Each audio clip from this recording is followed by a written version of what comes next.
Good morning, class. Today we're going to start a book called The Magician's Elephant. This book was written by Kate DiCamillo, who also wrote Because of Winn-Dixie and The Miraculous Adventures of Edward Tulane, both of which we have studied this year. The illustrations in this book are by Yoko, Tanaka, and I want you to pay attention on each chapter on the beautiful artwork that he uses to aid in the understanding and the comprehension of this story. All right, chapter 1. At the end of the century before last, in the market square of the city of Baltis, there stood a boy with a hat on his head and a coin in his hand. The boy's name was Peter Augustus Duquesne, and the coin that he held did not belong to him, but was instead the property of his guardian, an old soldier named Vilna Lutz, who had sent the boy to the market for fish and bread. That day in the market square, in the midst of the entirely unremarkable and absolutely ordinary stalls of the fishmongers and cloth merchants and bakers and silversmiths, there appeared, without warning or fanfare, the red tent of a fortune teller. Attached to the fortune teller's tent was a piece of paper, and pinned upon the paper, in a cramped but unapologetic hand, were these words: "The most profound and difficult questions that could possibly be posed by the human mind or heart will be answered within for the price of 1 floret."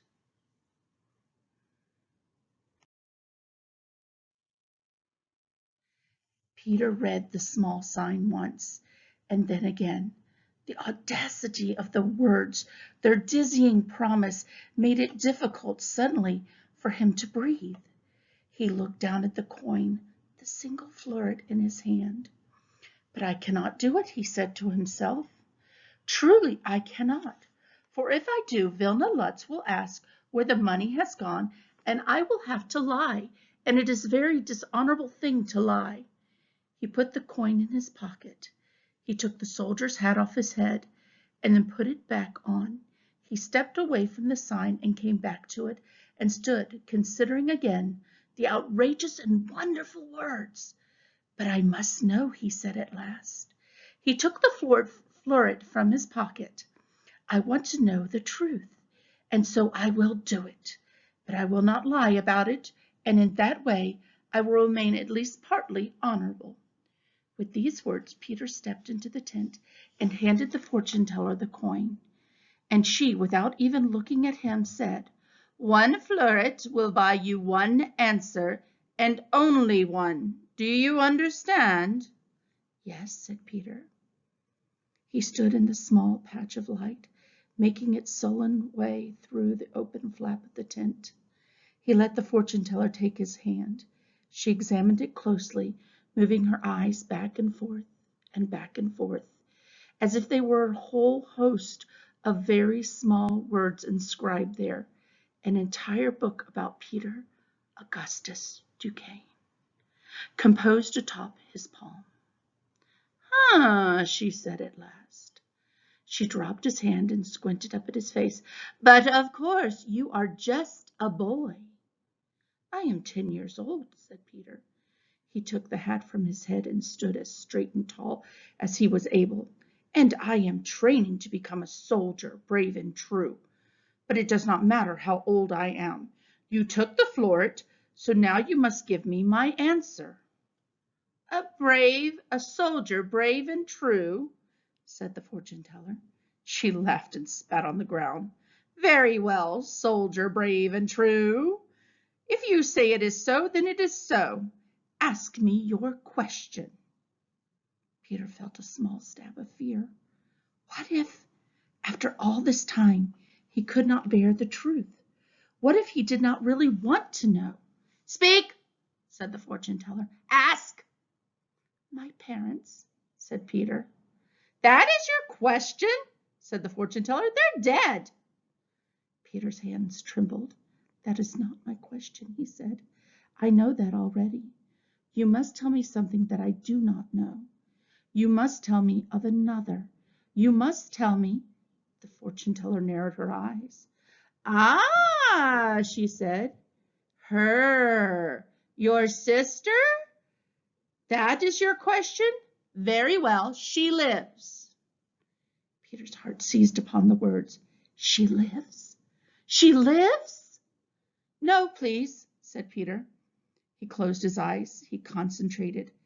If she lives, then I must find her. So my question is, how do I make my way there to where she is? He kept his eyes closed and he waited. The elephant, said the fortune teller. What? What? Peter said. He opened his eyes, certain that he misunderstood. You must follow the elephant, said the fortune teller. She will lead you there. Peter's heart, which had risen up high inside of him, now sank slowly back to its normal resting place. He put his hat on his head. You are having fun with me, he said. There are no elephants here. Just as you say, said the fortune teller. This is surely the truth, at least for now. But perhaps you have not noticed the truth is forever changing. She winked at him. Wait a while, she said. You will see. Peter stepped out of the tent. The sky was gray and heavy with clouds, but everywhere people talked and laughed, vendors shouted and children cried, and a beggar with a black dog at his side stood in the center of it all and sang a song about the darkness. There was not a single elephant in sight. Still Peter's stubborn heart would not be silenced. It beat out the two simple, impossible words over and over again. She lives. She lives. She lives. Could it be? No, it could not be. For that would mean that Vilna Lutz had lied to him. And it was not an honorable thing for a soldier, a superior officer, to lie. Surely Vilna Lutz would not lie. Surely he would not. Would he? It is winter, sang the beggar. It is dark and cold, and things are not what they seem, and the truth is forever changing. I do not know what the truth is, said Peter, but I do know that I must confess. I must tell Vilna Lutz what I have done. He squared his shoulders, adjusted his hat, and began the long walk back to the apartment's polonaise. As he walked, the winter afternoon turned to dusk, and the gray light gave way to gloom.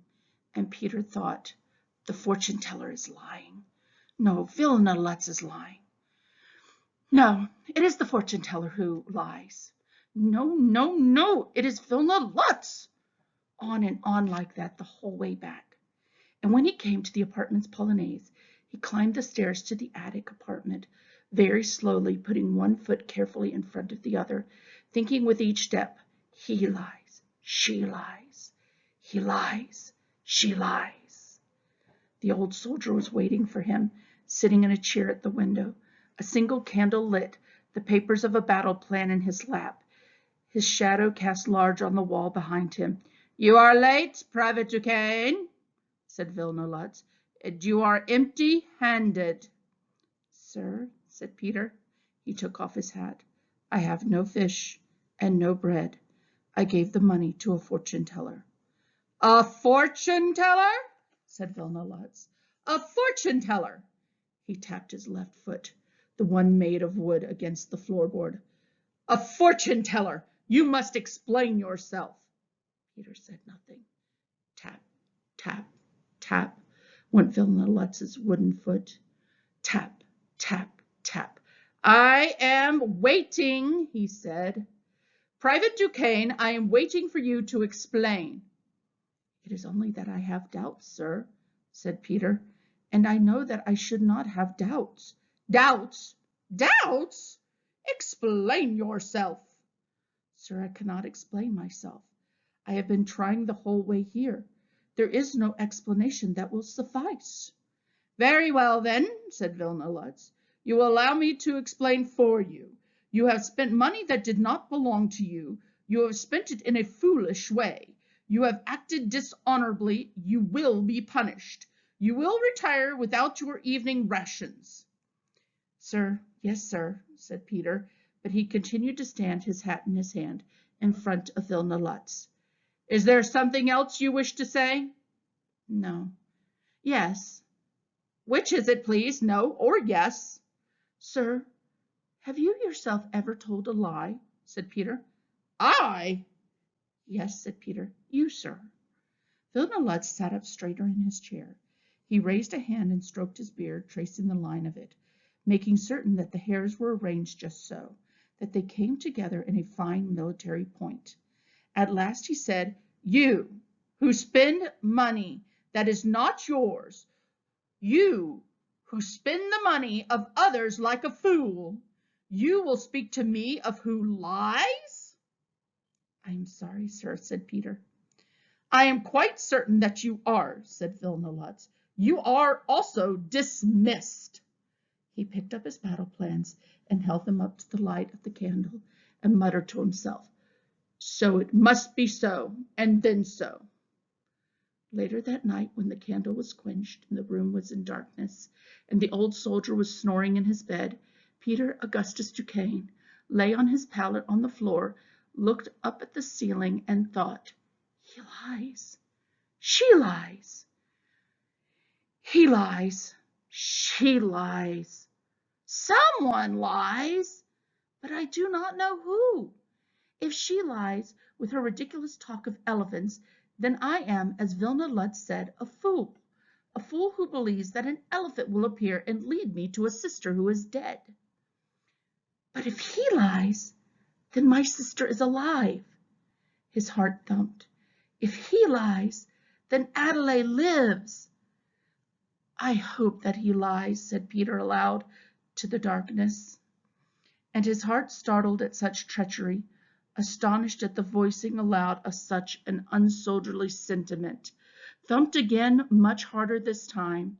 Not far from the apartment Polonaise, across the rooftops and through the darkness of the winter night, stood the Bilfendorf Opera House, and that evening, upon its stage, a magician of advanced years and failing reputation performed the most astonishing magic of his career. He intended to conjure a bouquet of lilies, but instead, the magician brought forth an elephant. The elephant came crashing through the ceiling of the opera house amid a shower of plaster dust and roofing tiles, and landed in the lap of a noblewoman, a certain Madame Betaine Levon, to whom the magician had intended to present the bouquet. Madame Levon's legs were crushed. She was therefore confined to a wheelchair and given to exclaim often and in a voice of wonder in the midst of some conversation that had nothing at all to do with elephants or roofs, "But perhaps you do not understand. I was crippled by an elephant. Crippled by an elephant that came through the roof." As for the magician, he was immediately, at the behest of Madame Levon, imprisoned. The elephant was in prison too. She was locked in a horse stable. A chain was wrapped around her left ankle. The chain was attached to an iron rod planted firmly in the earth. At first the elephant felt one thing, and one thing only: dizzy. If she turned her head too quickly to the right or to the left, she was aware of the world spinning in a truly alarming manner. So she did not turn her head. She closed her eyes and kept them closed. There was all about her a great hubbub and roar. The elephant ignored it. She wanted nothing more than for the world to hold itself still. After a few hours, the dizziness passed. The elephant opened her eyes and looked around her and realized that she did not know where she was. She knew only one thing to be true: where she was not where she should be. Where she was not where she belonged. End of chapter 1. So think about these characters. Think about Vilna Lutz, the fortune teller, and Peter. What is the turmoil that Peter has in his head? Should he trust the fortune teller who he just met, or Vilna Lutz who has cared for him? Do you think the fortune teller is right? After all, the elephant did appear.